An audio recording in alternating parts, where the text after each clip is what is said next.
16 വയസ്സും 2 മാസവും മാത്രമാണ് ഈ പെൺകുട്ടിയുടെ, ഈ വൈറൽ താരമായിട്ടുള്ള പെൺകുട്ടിയുടെ പ്രായം എന്ന് പറയുന്നത്. അങ്ങനെ ഒരു പെൺകുട്ടിയെ കേരളത്തിൽ കൊണ്ടുവന്ന് മുസ്ലിം മതസ്ഥനായിട്ടുള്ള മതത്തിൽപ്പെട്ട ഒരാളുമായിട്ട് വിവാഹം നടത്തുന്നു. മിശ്ര വിവാഹം. അതിന് പാർട്ടി കാർമ്മികത്വം വഹിക്കുന്നു.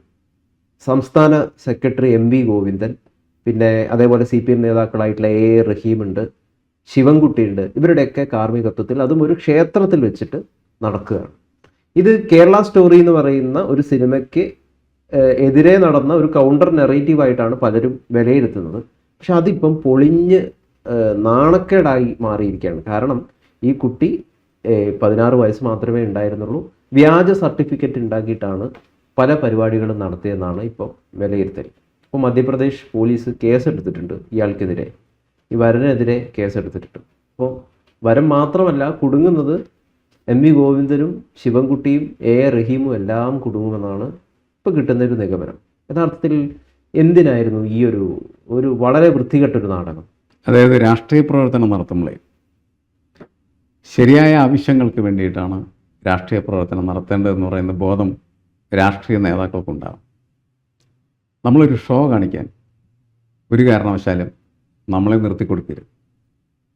ഇത് തിരിച്ചറിയാതെ പോയതാണ് MV ഗോവിന്ദനും റഹീമിനും ശിവൻകുട്ടിക്കും ഒക്കെ ഈ വിഷയത്തിൽ പറ്റിയ പാളിച്ച. കാരണം ഇവർക്കറിയാത്ത ആളുകളാണ് അവർ. നമ്മൾ ചിലപ്പോൾ ഇങ്ങനെയൊക്കെയുള്ള സാഹചര്യങ്ങളിൽ വരനും വധുവിനും നമ്മൾ സഹായകരമായിട്ടുള്ള സമീപനം ചിലപ്പോൾ നമ്മളെടുക്കും. പക്ഷേ നമുക്ക് അവരെ നന്നായിട്ട് അറിയാൻ വേണ്ടതാണ്. അവരാരാണ്, അവരെന്താണ്, അവരുടെ പ്രായം എന്താണ്, അവർ പരസ്പരം സ്നേഹിക്കുകയാണ്, സ്നേഹിക്കാനായിട്ടുള്ള പ്രായപൂർത്തി അവർക്കുണ്ടോ എന്നൊക്കെ പരിശോധിച്ചതിന് ശേഷം മാത്രമാണ് സാധാരണ രീതിയിൽ സ്നേഹത്തിനും പ്രണയത്തിനുമൊക്കെ നാം നമ്മളുടെ സപ്പോർട്ട് കൊടുക്കേണ്ടത്.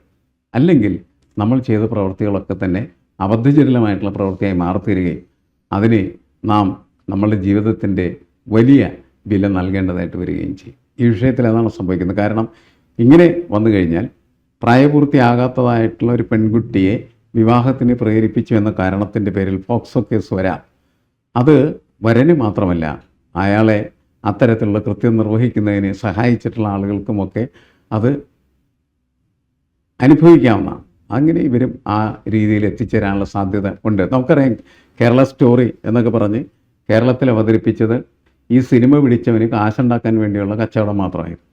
അതിൽ പൊതുവെ സമൂഹം പെട്ടുപോവുകയും സമൂഹം അത് നന്നായിട്ട് കണ്ട് അവന് കാശുണ്ടാക്കി കൊടുക്കുകയും ചെയ്തു. പിന്നീട് ആ വന്ന സാധനത്തിന് അല്ലേ സ്റ്റോറി 2 വന്നു തോന്നുന്നു. അതിന് വലിയ കാര്യമായിട്ട് അവനെ ആളെ പറ്റിക്കാൻ പറ്റിയില്ല.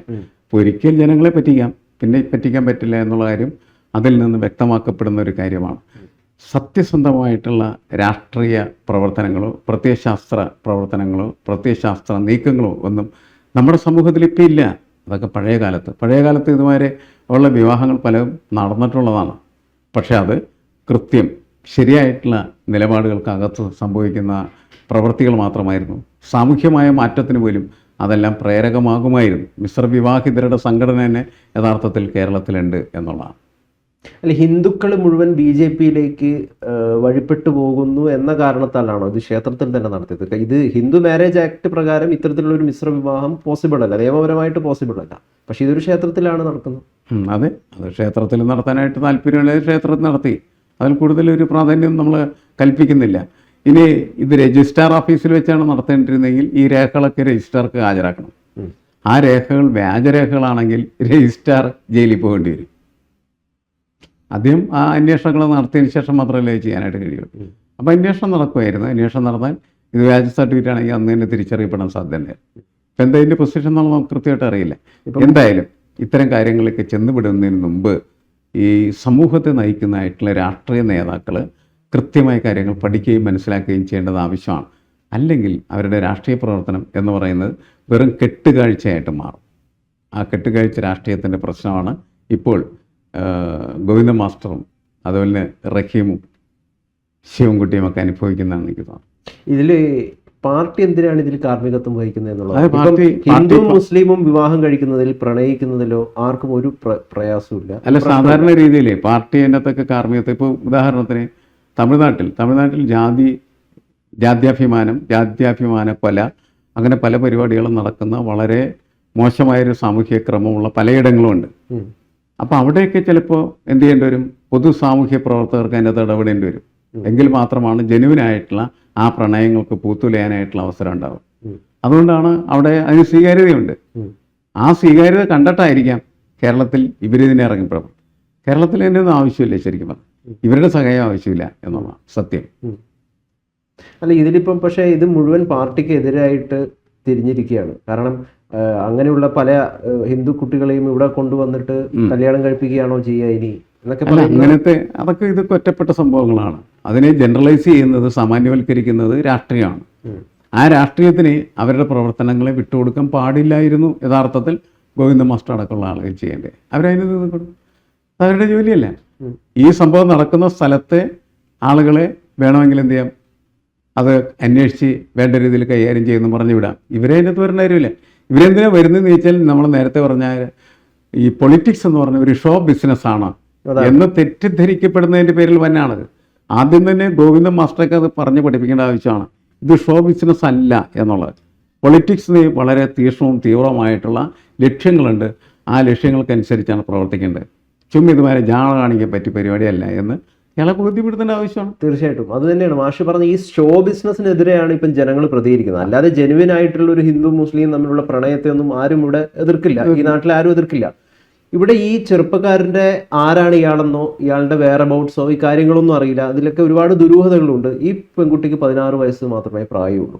അപ്പോൾ സ്വാഭാവികമായിട്ടും ഇതൊക്കെ ഒരു ഉത്തരവാദിത്തപ്പെട്ട പാർട്ടിയിലെ നേതാക്കളെ അന്വേഷിക്കേണ്ടതാണ്. ഈ കുട്ടിക്ക് ഒരു പക്ഷേ വിവാഹം കുറച്ച് കഴിഞ്ഞിട്ടാവാം കേരളത്തിൽ വേണമെങ്കിൽ പഠിക്കാനുള്ള എല്ലാ അവസരവും സൗജന്യമായിട്ട് ഈ സർക്കാർ ഏറ്റെടുക്കാമെന്ന് പറഞ്ഞിരുന്നെങ്കിൽ അത് കുറച്ചും കൂടി വലിയ കയ്യടി കിട്ടുമായിരുന്നു. പക്ഷെ അതൊന്നും പറയാതെ വിവാഹം ഉടനെ നടത്തി കൊടുക്കാൻ ഇവിടെ ഒരു അതിന് വെറും ആ പെൺകുട്ടിയുടെ ജീവിതം വെച്ച് രാഷ്ട്രീയം മാത്രമായിരുന്നു ലക്ഷ്യം. അല്ല, ഞാൻ പറയുന്നത് ഇതിനകത്ത് എന്തിനാ കുട്ടിക്ക് പഠിക്കാനുള്ള സൗകര്യം ഉണ്ടാക്കി കൊടുക്കുന്നത് ഈ ഗവൺമെൻറ് പറയണത്? എന്ന ആവശ്യമില്ല. അവിടെ നിന്ന് അങ്ങനെ ഒരു സംഘം വന്നാൽ അവിടുത്തെ പാർട്ടിയായിട്ട് ബന്ധപ്പെടുക, അല്ലെങ്കിൽ അവിടുത്തെ സർക്കാരായിട്ട് ബന്ധപ്പെടുക, എന്നിട്ട് നിയമപരമായിട്ടുള്ള നടപടിക്രമങ്ങളിലേക്ക് പോവുക. അതായിരുന്നു ശരിയായ രീതിയിൽ ചെയ്യേണ്ടിയിരുന്നത്. അതവർ ചെയ്യുന്നതിന് പകരം ഈ തെറ്റായിട്ടുള്ള നടപടിക്രമങ്ങളിലേക്ക് അവർ പോകുന്നതിൻ്റെ പ്രധാനപ്പെട്ട കാരണം പൊളിറ്റിക്സിനെ ഒരു ഷോ ബിസിനസ്സായി കണ്ടതുകൊണ്ട് മാത്രമാണ് എന്നാണ് എനിക്ക് തോന്നുന്നത്. അതല്ലാണ്ട് ആ കുട്ടിയെ ഇവിടെ പഠിപ്പിക്കാൻ എന്തിനാണ്? എന്ത് കാര്യം? ഞാൻ പറഞ്ഞു അതിൻ്റെ ഒന്നും ആവശ്യമില്ല. ഇവർക്ക് വേണമെങ്കിൽ ആ കുട്ടിയുടെ അച്ഛനമ്മയോടോ അതേപോലെ തന്നെ ഈ ചെറുക്കൻ്റെ അച്ഛനമ്മയോടൊക്കെ ബന്ധപ്പെട്ടിട്ട് എന്താണ് അതിൻ്റെ പൊളിറ്റിക്കൽ സിറ്റുവേഷൻ എന്നും അതുപോലെ സോഷ്യൽ സിറ്റുവേഷൻ മനസ്സിലാക്കിയതിന് ശേഷം എന്ത് ചെയ്യാം, പൊളിറ്റിക്കൽ ഇൻ്റർവെൻഷൻ നടത്താമായിരുന്നത്. അതൊന്നും അവർ ചെയ്തില്ല. അതുകൊണ്ടാണ് അവർ ഈ കുഴപ്പത്തിലായത്. ഇവർ മാത്രമല്ല കുഴപ്പത്തിലാവുന്നത്, ഇവർ കുഴപ്പത്തിലാവുന്നവരോട് പാർട്ടിയും കുഴപ്പത്തിലാവില്ലേ? അതല്ല സംഭവിച്ചാണ്. ഇപ്പോൾ ഈ പട്ടികജാതി വർഗത്തിൽപ്പെട്ടൊരു പെൺകുട്ടിയാണ്. ഒരു വലിയ വിദ്യാഭ്യാസം ഒന്നും നേടിയിട്ടില്ല. കുംഭമേളയിലൂടെയാണ് വൈറൽ താരമായിരിക്കുന്നത്. അപ്പം അങ്ങനെ ഒരു കുട്ടിയെ ഏത് രീതിയിൽ വേണമെങ്കിലും ഒരാൾക്ക് ചൂഷണത്തിന് വിധേയമാക്കാം. അപ്പോൾ അത് തിരിച്ചറിഞ്ഞുകൊണ്ട് കുറച്ചും കൂടി നല്ല വിദ്യാഭ്യാസം ആ കുട്ടി കൊടുക്കണം എന്നുള്ളതായിരിക്കണമല്ലോ പ്രധാനപ്പെട്ട ഘടകം. അല്ലാതെ ഉടനെ തന്നെ അവളെ കെട്ടിച്ചു വിടുക എന്നതിന് പകരം ഇതായിരിക്കണമല്ലോ. അതെ, അത്തരത്തിലുള്ള കുറച്ചും കൂടി ദീർഘവീക്ഷണത്തോടെ കാഴ്ചപ്പാട് കുറച്ചും കൂടി മെച്ചപ്പെട്ടത്, അതൊക്കെ ഉണ്ടെങ്കിൽ കുറച്ചും കൂടി നന്നായിരുന്നേ. മനുഷ്യനാകണം എന്ന് പറഞ്ഞു നടന്നൊരു കാര്യമില്ല, മനുഷ്യനാകണം, അതാണ് പ്രധാനപ്പെട്ട കാര്യം. അതിലേക്ക് ഇവർക്ക് പാളിച്ചു പറ്റിയിരുന്നുള്ളതാണ്. ഈ കുട്ടി ജന്മമെടുത്ത കമ്മ്യൂണിറ്റി ഹെൽത്ത് സെൻ്ററിൽ അവർ പുറത്തു കൊണ്ടുവന്ന ഈ സർട്ടിഫിക്കറ്റ് പ്രകാരം 30/12/2009 ജനിച്ച ദിവസം എന്ന് പറയുന്നത്. അത് വെച്ച് കണക്കാക്കുമ്പം ഏതാണ്ട് 16 വയസ്സ് അത്ര മാത്രമേ ആയിട്ടുള്ളൂ. അല്ല, അതാണ് പ്രശ്നം. പ്രായപൂർത്തിയാകാത്ത കുട്ടികളെ ഇപ്പം നമ്മളെ ഒരു കാലത്ത് കേരളവും ഇന്ത്യയും ഒക്കെ എതിർത്തിരുന്ന ഒന്നാണ് ഈ ശൈശവ വിവാഹം എന്ന് പറയുന്ന രീതി. അത് യഥാർത്ഥത്തിൽ ഹിന്ദു സമൂഹത്തിനകത്ത് നിലനിന്നിരുന്നൊരു അനാചാരം തന്നെയായിരുന്നു. അതിനെ എതിർത്തിട്ടാണല്ലോ പിന്നീട് ഇപ്പോൾ ഈ പ്രായപൂർത്തിയാകുന്നതിന് മുമ്പ് പെൺകുട്ടികളെ കല്യാണം കഴിക്കാനായിട്ട് അല്ലെങ്കിൽ കഴിപ്പിക്കാനായിട്ട് ആവേശം കാണിക്കുന്ന ഒരു സമൂഹം എന്ന് പറഞ്ഞാൽ മുസ്ലിം സമൂഹമാണ്. നമ്മളൊക്കെ പല ഘട്ടങ്ങളിലും അതിനെ എതിർത്തിട്ടുള്ളതാണ്. അത് ശരിയല്ല.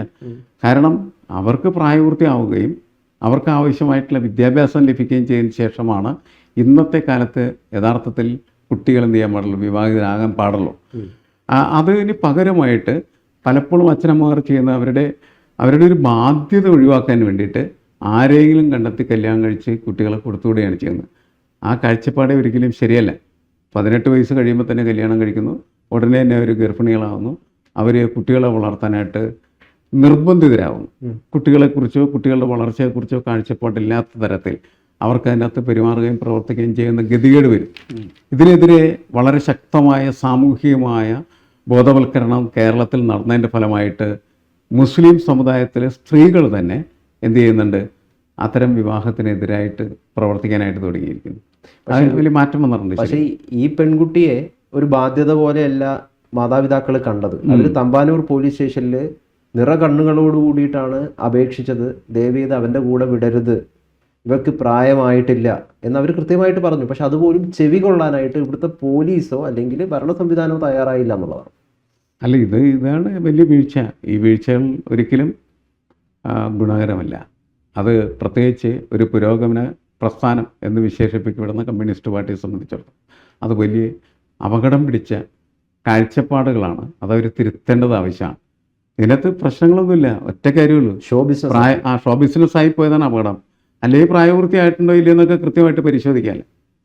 പ്രായപൂർത്തിയായി കഴിഞ്ഞാൽ പിന്നെ അതിനകത്ത് ഇങ്ങനെ ഇടപെടുന്നതിലും കുഴപ്പമില്ല. ഇത് ആത്യന്തികമായിട്ട് ഇതിപ്പോൾ സഹായകരമായിരിക്കുന്നത് BJPക്കാണ്. അല്ല, അത് പൊളിറ്റിക്കലാണ്.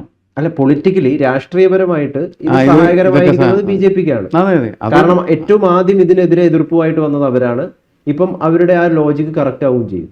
അല്ല, അവർ അതിനകത്ത് നേരത്തെ തന്നെ പൊളിറ്റിക്കലാണ്. ഇവർ പൊളിറ്റിക്കലാണ്, പക്ഷെ ഇവർക്ക് അബദ്ധം പറ്റി. രണ്ടും പൊളിറ്റിക്സാണ്. പക്ഷേ അവർ കൃത്യമായിട്ട് രേഖകളൊക്കെ പരിശോധിച്ചിട്ടുണ്ടെങ്കിൽ കാര്യത്തിലേക്ക് വന്നതെന്ന് വിചാരിക്കും. ഇവരെ പരിശോധിക്കാതെ ചെന്ന് ഇടപെട്ട് അങ്ങനെ ഇവർ കെണിയിലെ അതിൻ്റെ പൊളിറ്റിക്കൽ അഡ്വാൻറ്റേജ് BJPക്ക് ആവുകയും ചെയ്യും.